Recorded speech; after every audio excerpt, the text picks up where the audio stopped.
Good afternoon. This is Akashvani and I am Valsa Williams with the Midday News.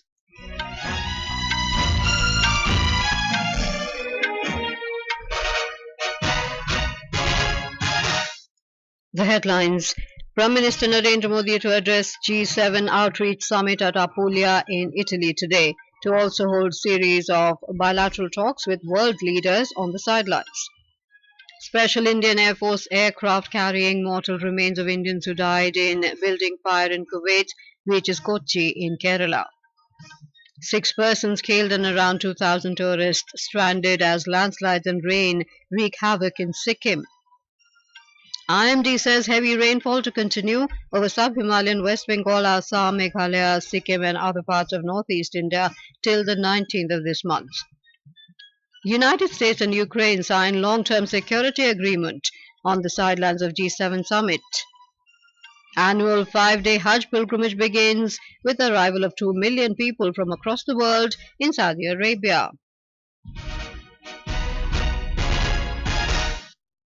Prime Minister Narendra Modi will participate in the G7 outreach summit at Apulia in Italy today. Mr. Modi reached Apulia last night on a 2-day visit to Italy at the invitation of its Prime Minister Giorgia Meloni.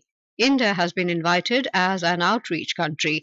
On the sidelines of the summit, the Prime Minister is also expected to hold a series of bilateral meetings and discussions with world leaders.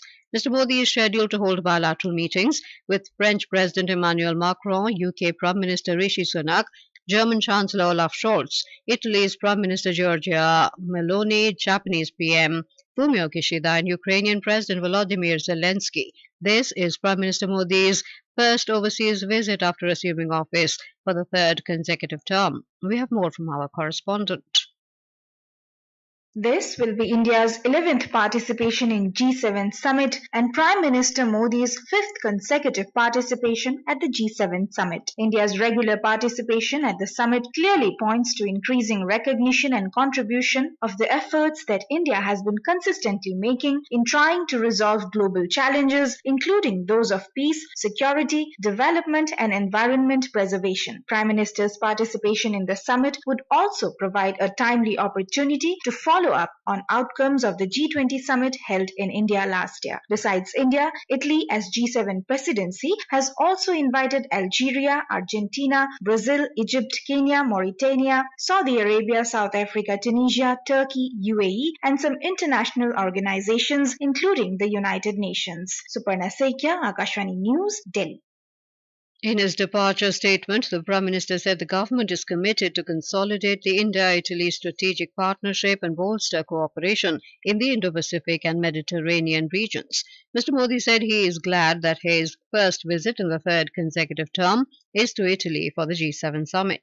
The Prime Minister said during the discussions at the outreach session the focus would be on artificial intelligence, energy, Africa and the Mediterranean. He said it will be an opportunity to bring greater synergy between the outcomes of the G20 summit held under India's presidency and the forthcoming G7 summit and deliberate on issues which are crucial for the global south.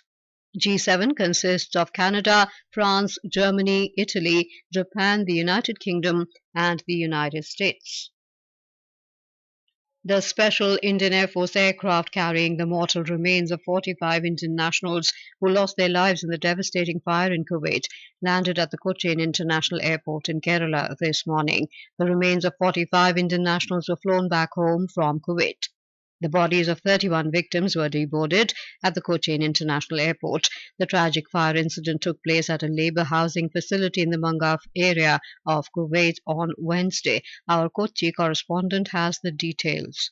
All the formalities concerned with the 45 victims who perished in the fire mishap in Kuwait were completed at the airport itself. A heavy blanket of grief enveloped the air as the mortal remains of 31 victims belonging to Kerala, Tamil Nadu and Karnataka were offloaded from the aircraft and placed near the import cargo reception area for the public to pay homage. Ministers of State Kirtivartan Singh and Suresh Gopi, Chief Minister Pinarayi Vijayan and his cabinet colleagues, leader of the opposition in the State Assembly V.D. Sadishan and BJP State President K. Surendran were among those who paid last respects. Many relatives of the deceased who had come to the airport to receive the lifeless remains of their near and dear ones stood in stoic silence with their eyes moist, reflecting the agony of their hearts. Later, each body was taken to their respective native places in ambulances where they will be finally laid to rest. The remaining 14 bodies are being flown to New Delhi, from where they will be taken to their home states. Rajmohan, Akashwani News, Kochi.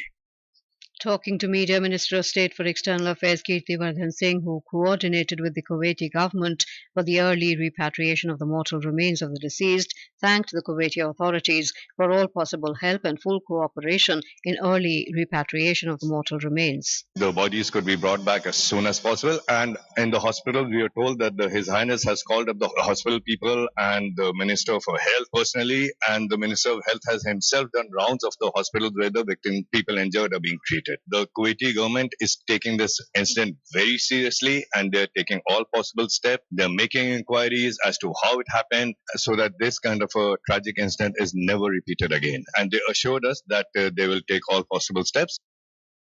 Meanwhile, Kerala Chief Minister Pinarayi Vijayan has lauded the efforts of the central government in coordinating with the Kuwaiti authorities and ensuring the swift repatriation of the mortal remains of those killed in the fire mishap in that country. Speaking to media persons at the Kochi International Airport, the Chief Minister said the central government effectively intervened and coordinated with the Kuwaiti authorities during the worst crisis faced by the Indians working abroad.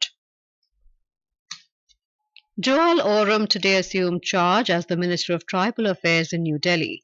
Addressing a press conference after taking charge, Mr. Oram said that it is an honour to lead the ministry for the third time.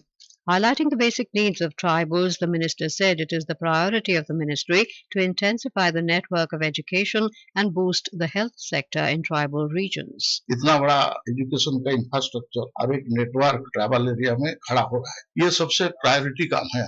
Health sector में भी travel काफी दिक्कत उनको जाता है, उसको करेंगे।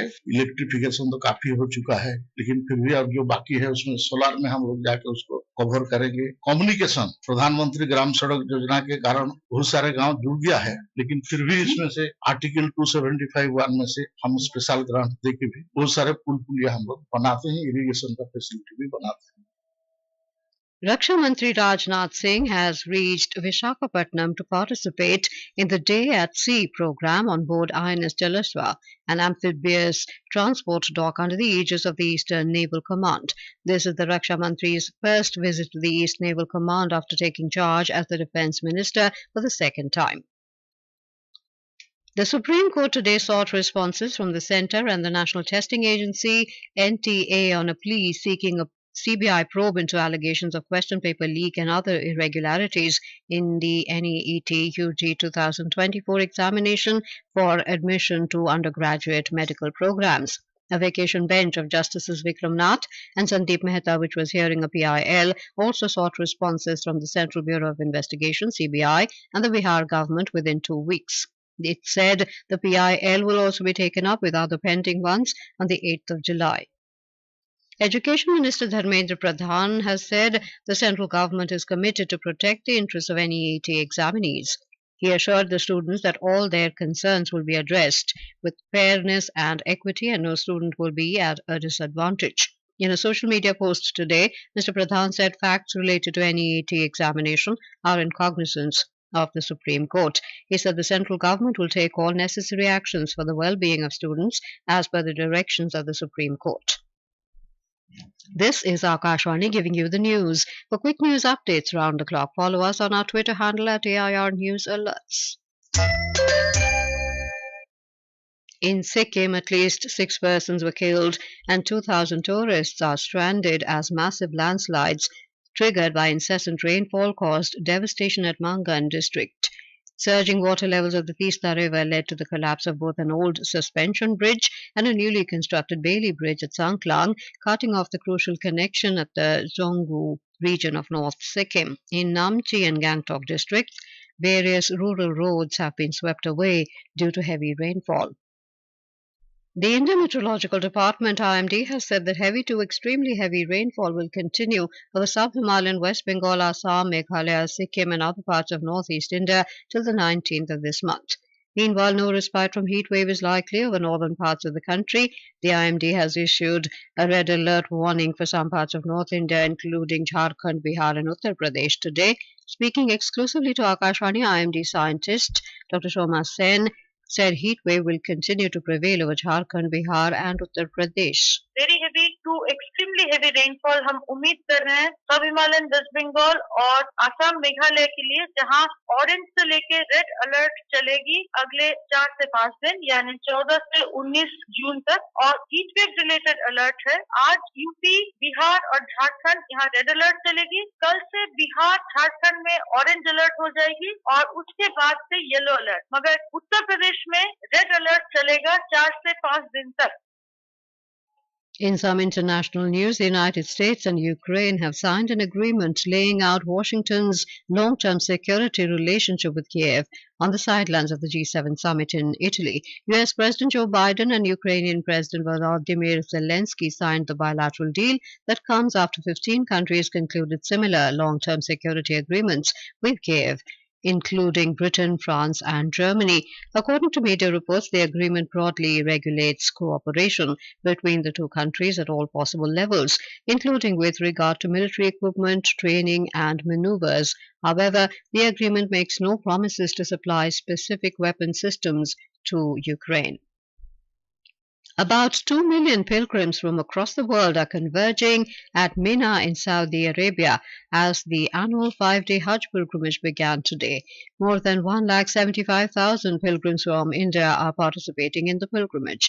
Out of these, 1,40,020 pilgrims have reached there through Hajj Committee of India. The highest number of 5,000 Indian women pilgrims will perform Hajj without mehram or male guardian this year. The pilgrims began their journey from the holy city of Mecca to assemble in Mina. They will spend the night there and move towards the plains of Arafat at dawn tomorrow for the day's main ritual of Hajj, reciting prayers. With the Hajj Suvidha mobile app, information and grievance reporting services are being provided to Indian pilgrims. The Mumbai International Film Festival will begin in Chennai tomorrow. The festival, to be held till the 21st of this month, aims to display a wide range of appreciation of films for students and cinema lovers. Speaking exclusively to Akashvani, the regional head of the National Film Development Corporation, Rohini Gautaman, said this is the first time that the festival is being conducted in different cities, including Chennai, Calcutta, Delhi and Pune. This entire film festival is more focused towards students so that they understand what is happening in that particular industry. That is for them to see what is happening and also to interact with people who will be coming over there, or different people. There'll be artists, there'll be people, students themselves, there will be academicians of the industries. It is a place where they can interact, see what is happening. At the same time, take back what they see as to what they can do when they start making documentaries. And our company, our corporation, NFDC, where they can ask us for help and see what we can do for them. So there are a lot of interaction which will be useful for them. Ahead of the 10th edition of the International Yoga Day on the 21st of this month, Prime Minister Narendra Modi today shared a video clip of Trikonasana, or the triangular posture, on social media platform X. The clip described the health benefits as well as steps to perform this asana.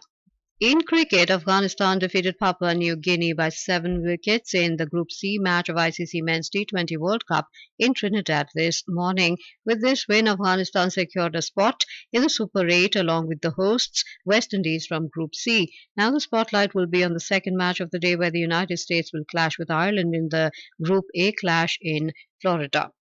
And now, before we end the bulletin, the headlines once again.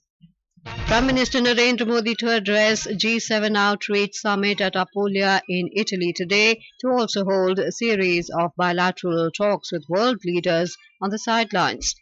Special Indian Air Force aircraft carrying mortal remains of Indians who died in building fire in Kuwait reaches Kochi in Kerala. 6 persons killed and around 2,000 tourists stranded as landslides and rain wreak havoc in Sikkim. IMD says heavy rainfall to continue over Sub-Himalayan West Bengal, Assam, Meghalaya, Sikkim and other parts of northeast India till the 19th of this month. United States and Ukraine sign long-term security agreement on sidelines of G7 summit, and annual 5-day Hajj pilgrimage begins with the arrival of 2 million people from across the world in Saudi Arabia. And with that, we end the midday news.